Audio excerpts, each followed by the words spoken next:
Hello friends, welcome to our channel.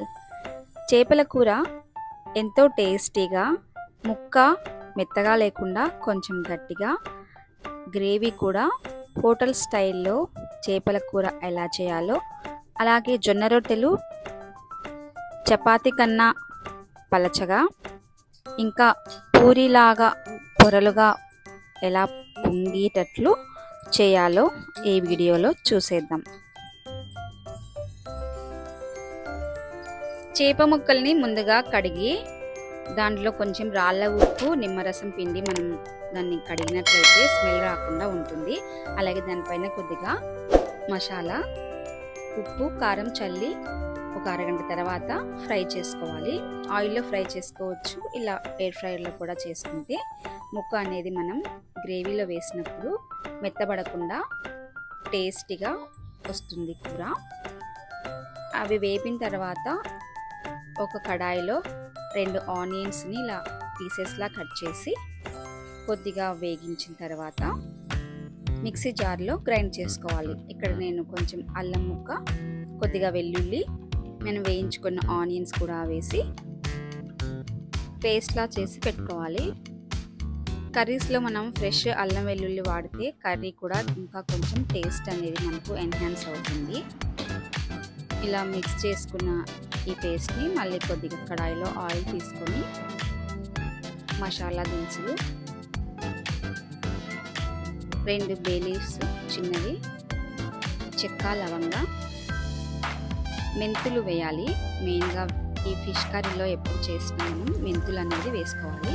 మెంతులు వేయడం వల్ల కర్రీ మంచి టేస్ట్ వస్తుంది. కరివేపాకు, మనం మిక్స్ చేసి పెట్టుకున్న ఈ పేస్ట్ అంతటిని కూడా వేసి ఒక 5 మినిట్స్ వరకు అలా కలుపుతూ వేయించుకోవాలి. ఈ మసాలా అంతా కూడా పచ్చివాసన పోయే వరకు ఇలా 5 మినిట్స్ కలపాలి. మూత పెట్టి మరి ఒక 5 మినిట్స్ ఉడికించుకోవాలి.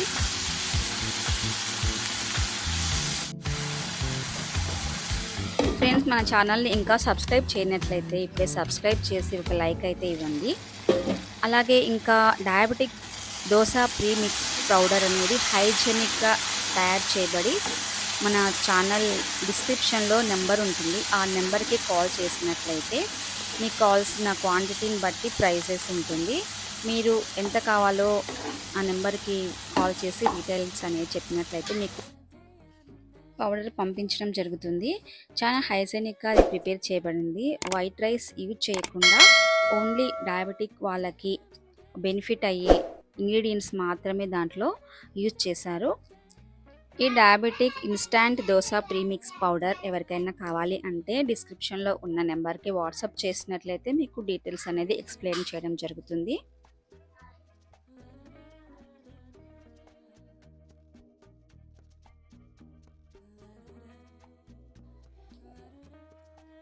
వన్ వీక్లో మన ఛానల్లో కూడా ఈ దోశ ప్రీమిక్స్ పౌడర్ రెసిపీ అనేది విత్ ఇంగ్రీడియంట్స్తో ఎలా ప్రిపేర్ చేస్తామో వీడియో కూడా అప్లోడ్ చేయడం జరుగుతుంది.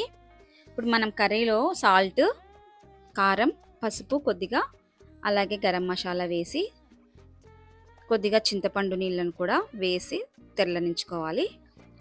ఇలా ఈ మసాలా అంతా కూడా పచ్చివాసన పోయే వరకు ఉడికిన తర్వాత దీంట్లో మనం రెడీ చేసి పెట్టుకున్న చేప ముక్కల్ని వేసి మరి ఒక 5 నిమిషాలు మగ్గించాలి. అంతేనండి, ఎంతో సింపుల్ కదా. మన రుచికరమైన చేపల కూర ఇప్పుడు తయారైపోయింది. మూత తీసి కొద్దిగా కొత్తిమీరతో గార్నిష్ చేసుకొని దీంట్లో కాంబినేషన్గా మా సైడ్ అయితే జొన్న రొట్టెల్ని తింటాము. చేపల కూరలోకనే కాదు, చికెన్, మటన్ కూడా జొన్న రొట్టెలతోనే తింటారు. ఇప్పుడు నేను చేసే ఈ జొన్న రొట్టెలు చపాతీ కన్నా పలచగా ఇంకా పూరిలాగా పొంగి రావాలి అంటే ఈ పిండిని ఎలా పట్టిస్తామో నెక్స్ట్ వీడియో నేను చేస్తాను, మన ఛానల్లో పోస్ట్ చేస్తాను. పుట్టుకతోనే ఎవరు ఏది నేర్చుకుని రారు. నాకు కూడా ఫస్ట్ స్టార్టింగ్లో వచ్చేవి కాదు. పెళ్ళైన కొత్తలో చేస్తూ చేస్తూ నాకు ఇప్పుడు చాలా చక్కగా చేయడం వచ్చేసింది అనమాట, పల్చగా. స్టార్టింగ్లో ఒక 2-3 సార్లు కష్టమైంది. మనం నేర్చుకునే వాళ్ళైతే ఫస్ట్ చిన్నగా చేసుకోవాలి. అలవాటు అయిపోయిన తర్వాత ఇలా కొంచెం పెద్దగా చేసుకుంటే సరిపోతుంది. రొట్టె తట్టి పెనం పైన వేసిన తర్వాత రివర్స్‌లో వేసుకున్నాక పైన పిండి ఉంటుంది కదా! అది మొత్తం కొద్దిగా వాటర్‌తో స్ప్రెడ్ చేసుకోవాలి. స్టవ్ ఎప్పుడు కూడా హై ఫ్లేమ్‌లో పెట్టుకొని రొట్టెలు చేయాలి. లో ఫ్లేమ్‌లో పెట్టుకుంటే అసలు మనకు రొట్టెలనేది కాలవు. పచ్చి పచ్చిగా ఉంటాయి. హై ఫ్లేమ్‌లో పెట్టుకొని రొట్టె చేసుకోవాలి. ఇంకా కట్టెల పొయ్యి మీద అయితే ఇంకా చాలా బాగా వస్తాయి రొట్టెలు. కట్టెల పొయ్యి లేని వాళ్ళం ఏం చేస్తాము, ఇంకా స్టవ్ మీదనే కదా! కానీ మా ఇంట్లో డైలీ రొట్టెలనేది నేను చేస్తాను. నైట్ డిన్నర్‌లో కానీ, మార్నింగ్ బ్రేక్‌ఫాస్ట్‌కైనా రొట్టెలనేది చేస్తూనే ఉంటాము రెగ్యులర్‌గా. ఈ అంచులనేది రొట్టె అంచులు ఇలా దీని రొట్టెను అటు ఇటు తిప్పుకుంటూ బాగా పచ్చి లేకుండా కాల్చుకోవాలి. చూస్తూ ఉండండి ఫ్రెండ్స్, నేను చేసే ప్రతి రొట్టె కూడా ఇలానే పూరిలా పొంగిస్తుంది.